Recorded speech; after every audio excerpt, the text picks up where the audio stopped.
नमस्ते। आज हम बात करेंगे एक बहुत ही आम लेकिन ज़रूरी टॉपिक पर। अपनी बातचीत को, चाहे वो लिखने में हो या बोलने में, और ज़्यादा दमदार कैसे बनाया जाए। खास तौर पर एक ही शब्द को बार बार दोहराने से कैसे बचा जाए। अक्सर ऐसा होता है ना कि हम कुछ बोल रहे होते हैं या लिख रहे होते हैं और एक ही शब्द बार बार जुबान पर आ जाता है। इससे ना हमारी बात का वजन थोड़ा कम हो जाता है। तो चलिए आज इसी चुनौती को समझते हैं और देखते हैं कि इससे कैसे निपटा जाए। अच्छा, इसको थोड़ा और समझते हैं। ज़रा सोचिए, कोई पियानो पर सिर्फ एक ही की को बार बार दबाए जा रहा है। कितना बोरिंग लगेगा, है ना? बिल्कुल, शब्दों को बार बार दोहराना भी कुछ ऐसा ही है। ये हमारी बातों की सारी दिलचस्पी छीन लेता है। तो देखिए, शब्दों का सही चुनाव कितना बड़ा फर्क ला सकता है। एक तरफ बार बार वही शब्द इस्तेमाल करने से बात नीरस और अनप्रोफेशनल लगती है, लेकिन दूसरी तरफ जब हम अलग अलग शब्दों का इस्तेमाल करते हैं तो वही बात एकदम कॉन्फिडेंट, इंगेज करने वाली और सुनने में भी अच्छी लगती है। तो सवाल ये उठता है कि इस बोरियत से बचे कैसे? घबराने की बिल्कुल ज़रूरत नहीं है, क्योंकि इसका सलूशन बहुत ही सिंपल है। हम बात करेंगे एक कम्युनिकेशन टूलकिट के बारे में। इसमें कुछ ऐसे आसान से तरीके हैं जो इस आम समस्या को चुटकियों में ठीक कर देंगे। इस टूलकिट में ना दो मेन टूल्स हैं। पहला, अपने शब्दों को बदलना, मतलब सिनोनिम्स और प्रोनाउंस का इस्तेमाल करना। और दूसरा, अपने सेंटेंसेस का स्ट्रक्चर ही बदल देना। चलिए एक एक करके इन दोनों को समझते हैं। तो सबसे पहले बात करते हैं हमारे पहले टूल की, शब्दों को बदलना। सुनने में शायद थोड़ा मुश्किल लगे, पर यकीन मानिए ये बहुत आसान है। इसका सीधा सा मतलब है कि एक ही शब्द को बार बार कहने के बजाय हम उसकी जगह पर कोई दूसरा शब्द इस्तेमाल करें। और यहीं पर काम आते हैं सिनोनिम्स, यानी पर्यायवाची शब्द। ये वो शब्द होते हैं जिनका मतलब एक जैसा या लगभग एक जैसा होता है।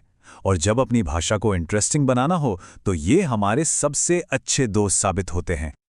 यहाँ स्क्रीन पर देखिए कुछ बहुत आम प्रोफेशनल वर्ड्स के एग्जाम्पल्स हैं। जैसे बार बार प्रोजेक्ट कहने की जगह हम असाइनमेंट या टास्क बोल सकते हैं, है ना? या रिपोर्ट की जगह डॉक्यूमेंट या एनालिसिस का इस्तेमाल कर सकते हैं। ये एक बहुत छोटा सा चेंज है, पर इसका असर बहुत बड़ा होता है। देखा कितना फर्क पड़ गया सिर्फ एक शब्द बदलने से। प्रोजेक्ट की जगह असाइनमेंट यूज करते ही सेंटेंस में एक नई जान आ गई और वो रेपिटेशन भी खत्म हो गया। सिनोनिम्स के अलावा शब्द बदलने का एक और बहुत ही सिंपल तरीका है, और वो है प्रोनाउंस का इस्तेमाल। ये जो छोटे छोटे शब्द होते हैं ना, जैसे यह, वह, इसका, ये हमारी बहुत मदद करते हैं और बार बार सेम नाउन को दोहराने से बचाते हैं। यहां देखिए, मैंने रिपोर्ट पूरी की, रिपोर्ट साझा की गई। ये थोड़ा अजीब लगता है। इसकी जगह अगर हम कहें मैंने रिपोर्ट पूरी की, ये साझा की गई, तो कितना स्मूथ और नेचुरल लगता है। बस एक छोटे से शब्द ये ने पूरा फ्लो बदल दिया। ओके, तो ये था हमारा पहला टूल। अब चलते हैं अपने दूसरे टूल की तरफ, अपने वाक्यों को फिर से बनाना।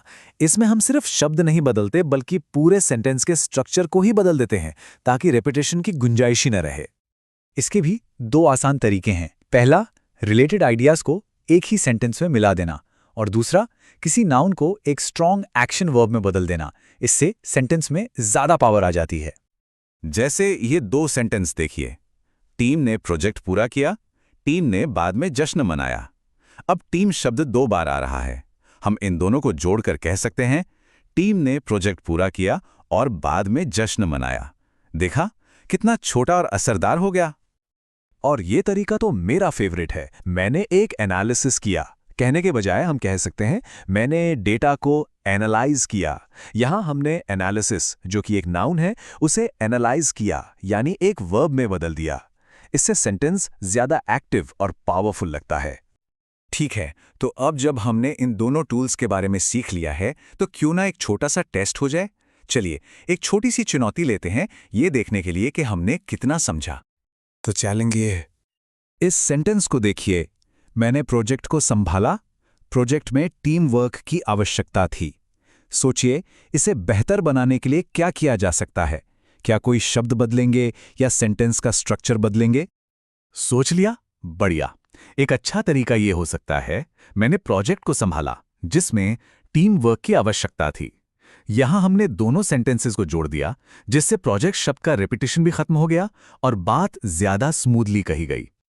तो देखा आपने कैसे कुछ सिंपल टेक्निक्स का इस्तेमाल करके हम अपनी बातचीत और लिखने के तरीके को कितना बेहतर बना सकते हैं।